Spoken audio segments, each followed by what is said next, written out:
Hello বন্ধুরা, যেসব বন্ধুরা এখনও যুবসাথীর প্রকল্পের টাকা পাননি বা যারা প্রথম কিস্তির টাকা পেয়েছেন এবং মার্চ মাসে এখনও যুবসাথীর প্রকল্পের ১,৫০০ টাকা পাননি, তাদের জন্য আজকের এই ভিডিওটি খুব গুরুত্বপূর্ণ।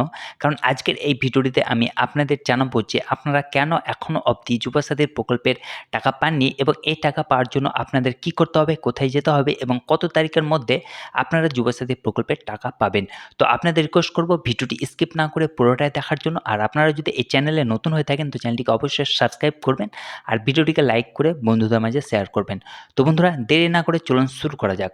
তো বন্ধুরা, প্রথমত হচ্ছে যেসব বন্ধুরা যুবসাথী প্রকল্পের প্রথম কিস্তির টাকা পেয়েছিলেন অর্থাৎ মার্চ মাসে ১,৫০০ টাকা পেয়েছিলেন এবং তাদের প্রত্যেকের ১,৫০০ টাকা এপ্রিল মাসে পাওয়ার কথা ছিল, কিন্তু এখনও অবধি সেই ১,৫০০ টাকা আপনারা পাননি।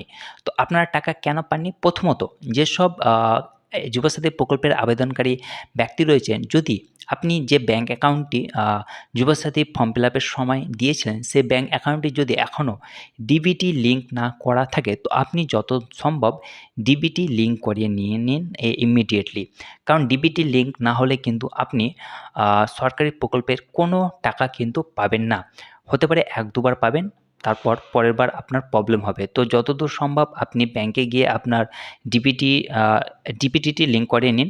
তারপর সেকেন্ড হচ্ছে যেসব বন্ধুরা এখনও যুবসাথী প্রকল্পের মার্চ মাসের টাকা পাননি এবং এপ্রিল মাসেও টাকা পাননি, তো তারা টাকা কবে পাবে? তো দেখুন বন্ধুরা, আপনি যদি মার্চ মাসে কোনো টাকা না পেয়ে থাকেন, তো অবশ্যই আপনি এপ্রিল মাসে সেই মার্চ মাসের টাকা এবং এপ্রিল মাসের টাকা অর্থাৎ একসঙ্গে ৩,০০০ টাকা পাবেন। কিন্তু এই টাকা আপনারা কখন পাবেন? তো দেখুন বন্ধুরা, অনেকের মতেই বলা হচ্ছে যে ১৫ এপ্রিলের মধ্যে অর্থাৎ আগামী ২ দিনের মধ্যে কিন্তু প্রত্যেক যুবসাথী প্রকল্পের আবেদনকারীকে ১,৫০০ টাকা করে অর্থাৎ যারা ১,৫০০ টাকা পাবে তারা ১,৫০০ এবং যারা প্রথম কিস্তির টাকা পাননি অর্থাৎ একসঙ্গে দুটো কিস্তির টাকা পাবে। তো বলা হচ্ছে যে এস্টিমেটেড ডেট ১৫ই এপ্রিল। এই ১৫ এপ্রিলের মধ্যে কিন্তু প্রত্যেকের অ্যাকাউন্টে যুবসাথীর প্রকল্পের টাকা ঢুকে যাবে। এটা নিয়ে একটি বড় আপডেট এসেছিল এবং বিভিন্ন খবরে বিভিন্ন জায়গায় আপনাদেরকে বিভিন্ন রকম বলা হচ্ছে।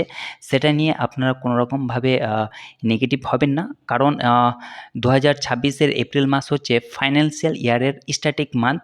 তো এই মাসে প্রত্যেকটি ডিপার্টমেন্ট, হয় সরকারি হোক, বেসরকারি হোক, অফিস, প্রত্যেকটি জিনিসের কার্যালয় আপনার অডিট হয়। সে কারণে কিন্তু যুবসাথী প্রকল্পের যে ফান্ড অর্থাৎ ডিপার্টমেন্ট রয়েছে, সেখানেও কিন্তু ইন্টারনাল অডিট হচ্ছে এবং সেখান থেকে যে বাজেট পেশ করা হয়, সেখান থেকে যে ফাইন্যান্সিয়াল সব কিছু মেনটেন করা হয়, সেখানে কিন্তু টাইম লেগে যাচ্ছে।